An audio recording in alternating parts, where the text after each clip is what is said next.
Well, welcome to the White House. My name is Joe Biden. I work for President Obama. Best job I ever had. Hey, folks, look, there's a reason the president and I like talking to mayors. You're the one group of elected officials that get things done, in large part because you have no option but to get things done. And also, most of the innovation is coming from you all. Today, I got further evidence of that when I talked with a few of you about what we can do together on the job skills and workforce development. We promised back in 2009 that we'd be a strong partner with you. And I'm confident in saying that because of the man I'm about to introduce, we've kept that promise. President Obama understands cities better than most American presidents have in American history. He knows cities face unique challenges when it comes to building infrastructure, creating jobs. And that's why he nominated a big city mayor, Anthony Fox. He doesn't have all the money in the world, but he's ready to help. And also, I've gotten a chance to work directly with so many of you during the Recovery Act. The only reason it worked, the only reason there was less than 1% waste or fraud, including with our Republican friends who investigated, is because of you. You made it work. You're used to getting things done on time, mostly under budget, and getting answers back to people immediately. And and it never ceases to amaze me the tough political decisions you guys and women you make every single day in doing your job to save your neighborhoods, to rebuild and balance your budgets, and to bring jobs back to your communities. So I'm honored to have you here. We're honored to have you here, and I'm really honored to introduce the best friend the cities have ever had in this White House, President Barack Obama. Thank you. Thank you. Thank you so much. Thank you, everybody. Thank you. Thank you. Thank you so much. Thank you, everybody. Thank you. Please have a seat. Well, welcome to the White House. It is great to have you. For those of you who've been here before, welcome back. I see a lot of friends and a lot of familiar faces around the room, but I've also already had a chance to meet some newly elected mayors. So to all of you, congratulations, and make sure you're shoveling the snow. Just a little piece of advice. It's been cold. We've got more than 250 mayors here from more than 45 states and territories. You represent about 40 million Americans, and over the last 5 years, thanks in part to the partnerships that we've been able to forge with mayors in this room and across the country, we've accomplished some big things on behalf of the American people.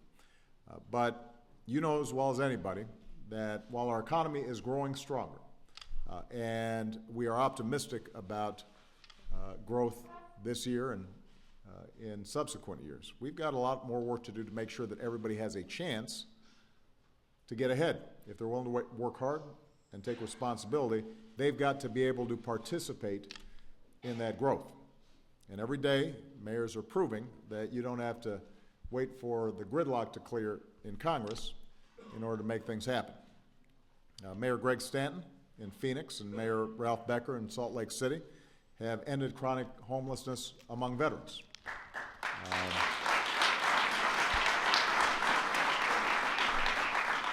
In San Antonio, Mayor Castro has launched an early childhood education program designed to reach more than 22,000 four-year-olds over the next 8 years.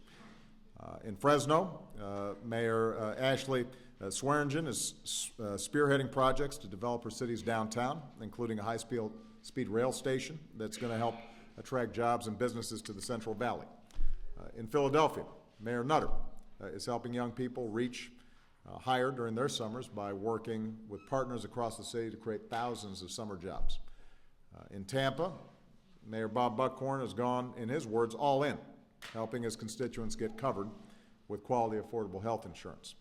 So mayors from both parties are part of the climate task force, helping to make sure that cities have what it takes to withstand changes that may be taking place in our atmosphere in the years to come. More than 1,000 mayors across America have signed agreements to cut dangerous carbon pollutions.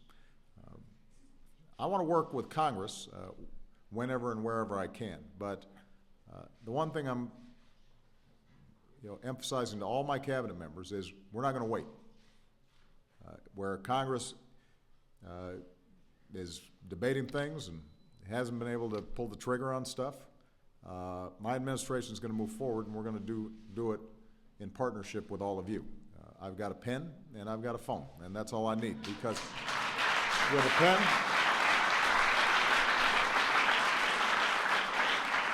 a pen I can take executive actions. With a phone I can rally folks from around the country to help grow the economy and restore opportunity. And that's what today hopefully has been about. You've met with members of the administration.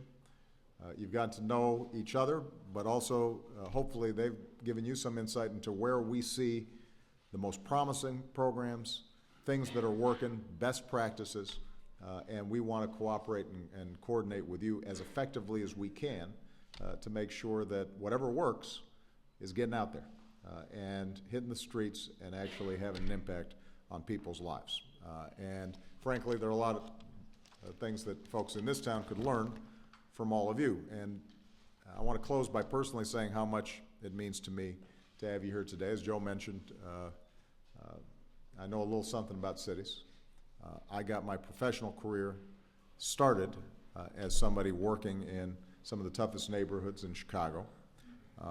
But I also saw how hard work can transform communities, block by block, neighborhood by neighborhood, and to see the resilience and the strength of people and the incredible vibrancy that cities bring to not just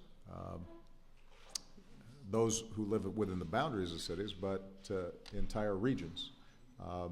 That's what you understand, and I want to make sure that I've got your back in everything that you do. So I want to say thank you to all of you for making sure that your constituents are well served, but as a consequence, America is well served.